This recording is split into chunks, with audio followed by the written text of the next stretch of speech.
What's up, guys? I'm Coach Tommy. And I'm Coach Chad, and we're coming to you live from Top My Workout.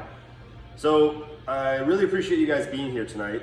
I know you had a lot going on, and you were able to actually cut away from your busy schedule, but Tommy?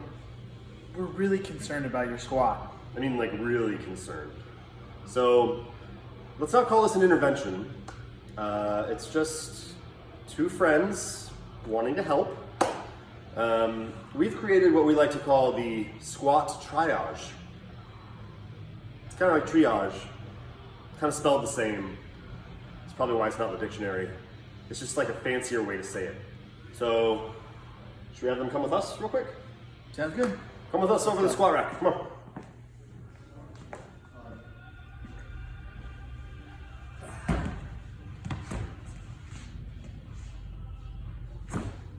Whoa, you're good.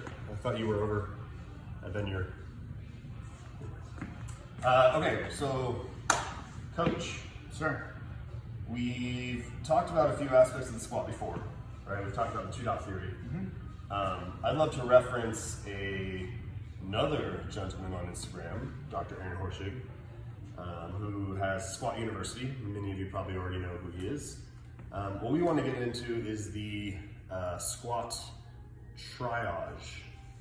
Yes, fancy term. Essentially what we're going to focus on is we're going to focus on three aspects of your squat.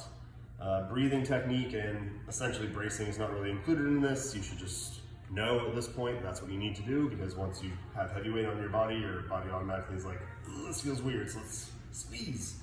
Otherwise, we really want to get into the three aspects of the squat, which the first one, as I said, is Horschig. We have the 3 dots on the foot, right? Am I right? Sure.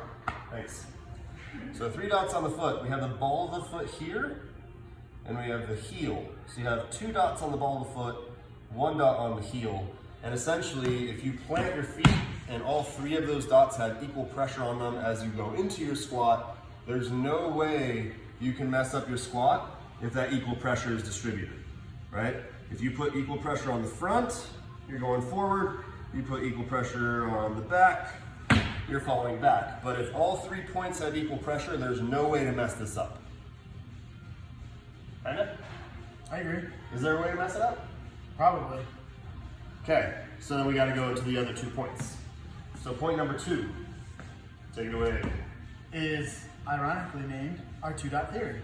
Well, lots of dots. Lots and lots of dots. Maybe after all this, you can connect the dots.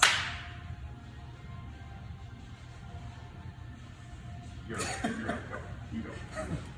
So if you remember, as all of you have seen our 2-dot theory video, which you and I also did that one too. We did. Yes.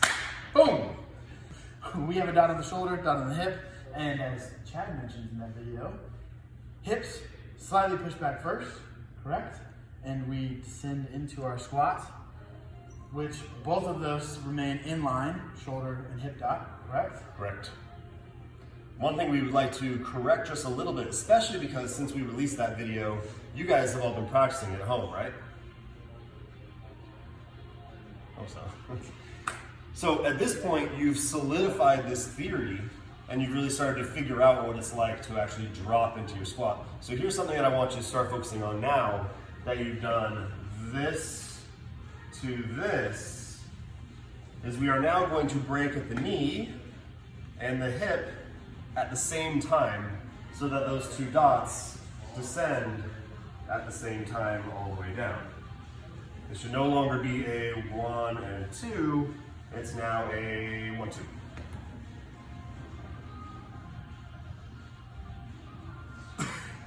Those are my knees. A 1, 2. That was great. That was perfect. That was perfect. We have those 2 points. You got the 3 points on the foot and the 2-dot theory. Connect those dots. But I think there's a really important element that a lot of people don't talk about. Correct. What is that? How we hold the bar. Ooh, interesting.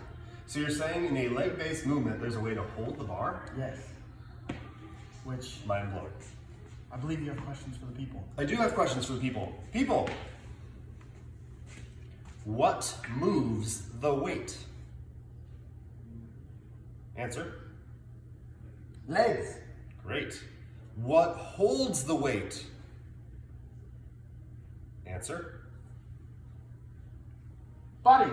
Upper body. Upper body. Okay, so if you didn't answer either of those two questions correctly, rewind about 15 seconds and have me ask you again. That way you can actually answer it correctly. Because you should know this. The legs move weight down and up. The upper body holds the weight. So why did I just pull down on the bar?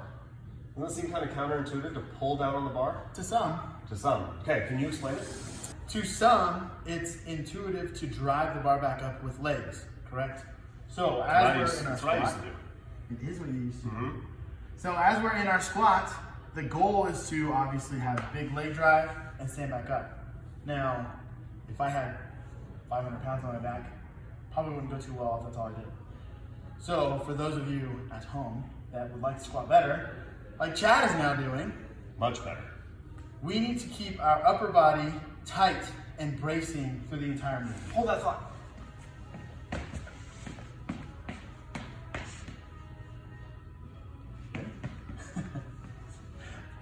So, as you can see, the way that Chad is holding this bar, across his traps, he is trying to bend the bar across his back in order to brace everything here appropriately. Ready? Watch.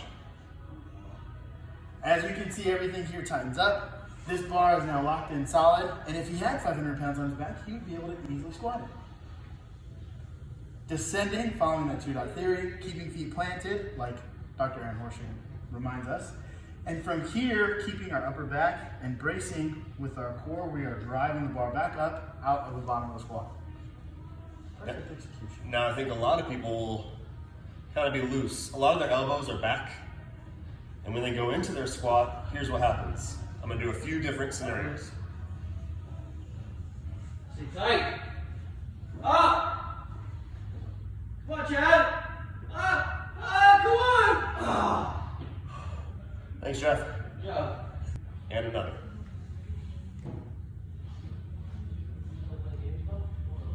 Are you stuck? Nope.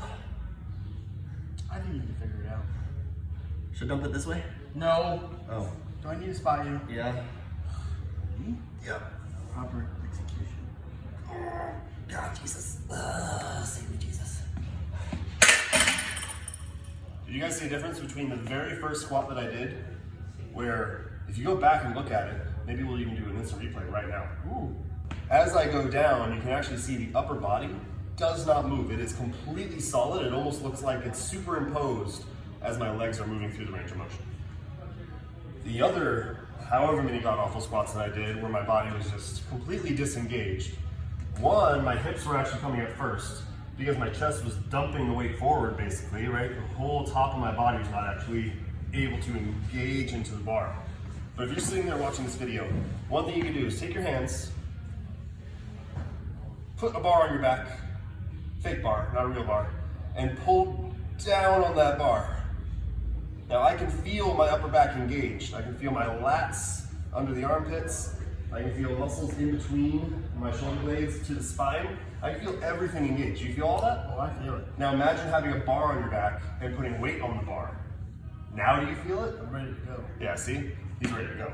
A cue that I like to use, that I use with several of our athletes here, which actually drove us to have that conversation about your squat and keeping the upper body tight, was driving your traps into the bar, or drive the bar up, right? Which I know sounds super vague, but if you're at the bottom of a squat and we're here and I'm not thinking about driving the bar up in this direction, all I'm thinking about is squatting or standing up, then I am going to do one of your funky, weird, awkward squats that isn't correct. Yep. Right? And typically not politically correct either. We won't get into Let's not go there. Many of our own athletes, though, had this problem early on by not standing tight up top. And a quick fix that I had with probably every single one of them was to drive the bar up rather than just squat up or stand up, right? Because the tendency in a squat is to simply want to do that. But again, if I had 500 pounds on my back, I'm not getting very far. Yep. However, if I'm driving the bar up out of the hole, I'm gonna have a lot easier, maybe not, but ideally more efficient way Right. of driving that weight up. And I like that you said efficiency. So one thing that you need to realize when you start doing this, when you start pulling the bar down into you, engaging the upper body, it actually is more efficient for your body because your body's working as one unit, right? Upper body's working to hold the weight, lower body's working to move the weight, but it feels harder because you're engaging more muscles, you're using more energy, and therefore you are more efficient in your movement. But at first it feels hard. I was actually really sore after my first couple squat sessions of pulling the bar down and really engaging the body, but I had I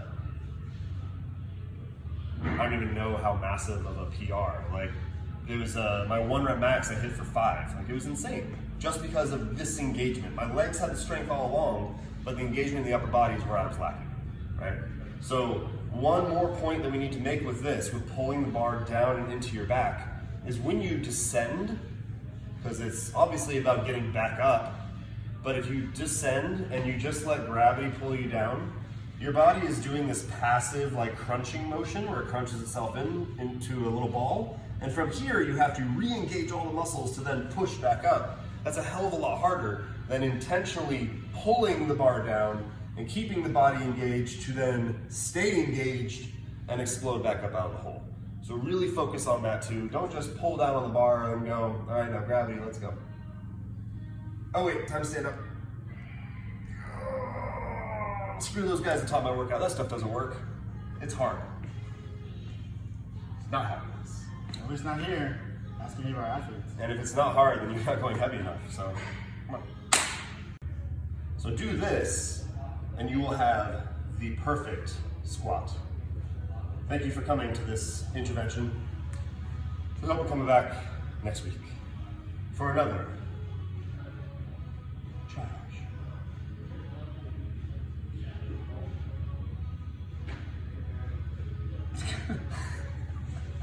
I was waiting for you to move. I just want to see how long you can hold it. So was I. All right. Are you going to get a beer or something? Yeah, it's on. Okay.